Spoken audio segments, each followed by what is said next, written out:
हरिओम प्रिय दर्शकों, यदि आपकी कर्क राशि या कर्क लग्न है तो इस वीडियो को बहुत ध्यान से देखिएगा, समझिएगा, क्योंकि अब 27 अक्टूबर से अब आपको कोई नहीं रोक पाएगा सफलताओं से। कौन सी सफलताएं हैं जो कि आपको अब मिलने वाली हैं और उसके पीछे कौन सी गृहस्थिति है, कौन से उपाय करने होंगे, अच्छे फल मिलेंगे या बुरे फल मिलेंगे, क्या होंगे, सभी कुछ जानेंगे। 27 अक्टूबर को बड़ी महत्वपूर्ण स्थिति बनने जा रही, बड़ा एक महत्वपूर्ण परिवर्तन होने जा रहा है। यह परिवर्तन मंगल का है, सेनापति का है। मंगल अब स्वयं की राशि वृश्चिक राशि पर गोचर करना शुरू करेंगे 27 अक्टूबर से, और ये 7 दिसंबर तक वृश्चिक पर गोचर करेंगे। 7 दिसंबर को फिर धनु में जाएंगे। ये गोचर काल क्या प्रभाव देगा, क्योंकि बहुत ही महत्वपूर्ण है। एक तो मंगल स्वयं की राशि में आएंगे, ये अपने आप में महत्वपूर्ण है, परंतु इसके अलावा भी देव गुरु बृहस्पति जैसे ग्रह की दृष्टि है। मात्र दृष्टि ही नहीं, इस समय जो दृष्टि है वो बहुत महत्व रखती है, क्योंकि आप जानते हैं देव गुरु बृहस्पति इस समय कर्क में गोचर कर रहे हैं। इसलिए इस समय जो दृष्टि है ये और भी ज़्यादा अच्छे फल देने वाली कही जा सकती है। तो देवगुरु बृहस्पति का भी यहाँ प्रभाव देखने को मिलेगा। और बुध पहले से ही गोचर कर रहे हैं वृश्चिक में, तो यहाँ पर मकैनिक योग की भी स्थिति जो बनने जा रही है, इसका भी प्रभाव हमें देखने को मिलेगा। और मंगल वो ग्रह हैं जो कि आपके कर्म का आधिपत्य रखते हैं और आपके पंचम का भी आधिपत्य रखते हुए पंचम भाव में ही गोचर करेंगे। मंगल पुरुषार्थ है। मंगल हमारे अंदर जो एनर्जी है वो है जोश।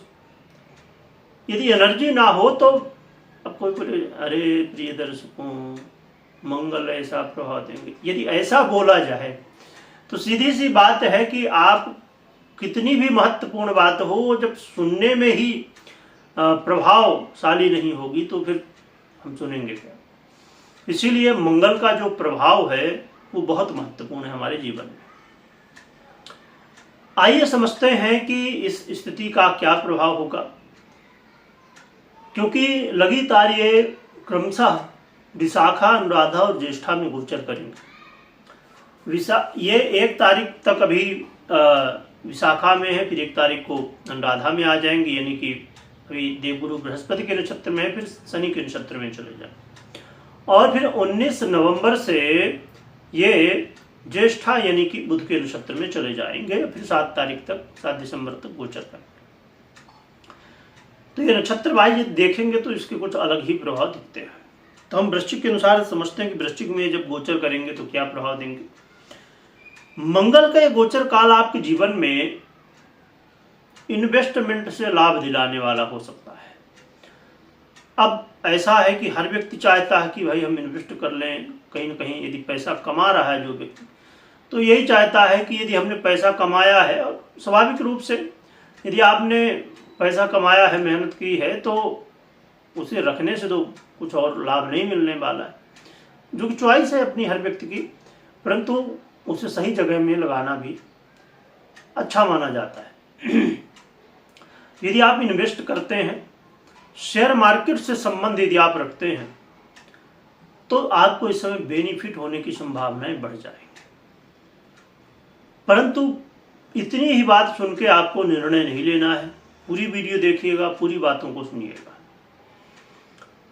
मंगल इस समय इन्वेस्टमेंट से लाभ तो देंगे, पर मंगल के यदि इन्वेस्टमेंट की बात की जाए, जो कि बहुत सारे क्षेत्र हैं, परंतु प्रॉपर्टी सबसे मुख्य रूप से मंगल के आधिपत्य में आती है ना, एक भूमि पुत्र।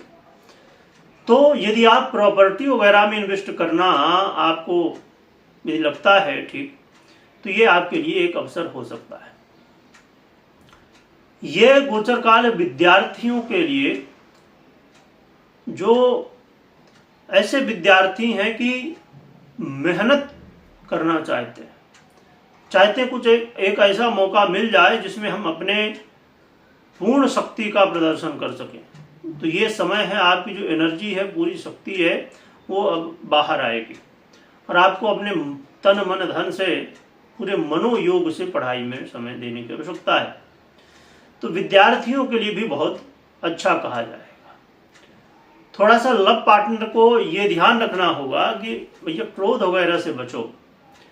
यदि आप आरोप प्रत्यारोप करोगे, क्रोध करोगे आपस में, तो फिर बहुत अच्छा जो हमें प्रभाव मिलना था वो हाथ से चला जाएगा। तो इन सब चीज़ों से थोड़ा बचने की आवश्यकता है। और मंगल आपको अचानक देखा जाए तो मंगल का भी गोचर काल आपको धन लाभ भी करवाएगा। मंगल आपके बॉस, आपके जो मैनेजर हैं, आपके सुपरवाइजर हैं, ये जो भी आपसे पद में, प्रतिष्ठा में, जैसे भी ऊंची स्थिति में है, उनके साथ आपके जो संबंध है ना, वो बहुत अच्छे बनेंगे। जिसकी वजह से कहते हैं ना कि भैया जिसकी पकड़ होती है तो उसके काम तो बन ही जाते हैं। तो यहाँ पर आपकी पकड़ अब मजबूत होने जा रही है। तो मंगल के बड़े अच्छे प्रभाव हैं। क्या उपाय होंगे जो कि करना चाहिए? तो बहुत ही सरल उपाय है। एक तो ये कि आप हनुमान जी की आराधना करिए। हनुमान जी की आराधना करने से सभी समस्याएं दूर होती है। और मंगल को चाहिए क्या? मंगल को प्रसन्न करना है तो बहुत सरलता है कि आप पूरे एनर्जी के साथ, पूरे मनोयोग के साथ, यानी पूरे जोश के साथ हर एक काम को करिए। आलस्य मत करिए, टाइम वेस्ट मत करिए, ढिलाई मत करिए। एक क्योंकि सेनापति हैं ये, और ये चाहते हैं कि भाई सेनापति ये थोड़ी चाहेगा कि टाइम पास करो। सेनापति मतलब एक तटस्थ एक लीडर है। तो लीडर यही चाहता कि अच्छे से जो भी काम हो तो अच्छे से हो, ढंग से हो, सिस्टम के साथ हो। तो इसलिए आपको भी अपने जीवन में, दिनचर्या में एक सिस्टम, एक प्लानिंग होनी चाहिए और प्लानिंग के साथ सोच समझ के, सूझबूझ के साथ हर एक काम को करना है। एक बात यहाँ ध्यान रखिए कि ये जो मैकेनिक योग है तो शत्रु के साथ ही मिलके। तो यहाँ पर कहते हैं ना कि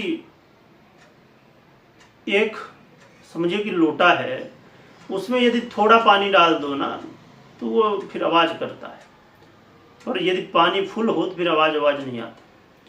तो कहने का मतलब ये कि आपको बहुत ये नहीं कि चलो बहुत अच्छा होने वाला है तो ये कर लो वो कर लो, धैर्य के साथ, जैसे मैंने अभी कहा, सिस्टम के साथ। तो इन बातों का ध्यान रखना है, जो कि मंगल बहुत अच्छे परिणाम दे सकते हैं आपको।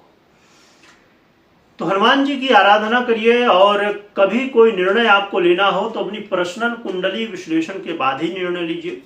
मात्र गोचर के आधार पर निर्णय लेने से कई बार आप देखेंगे चीजें सही होती, कई बार नहीं होती। इसलिए पर्सनल कुंडली विश्लेषण करने के बाद ही कोई भी निर्णय ले।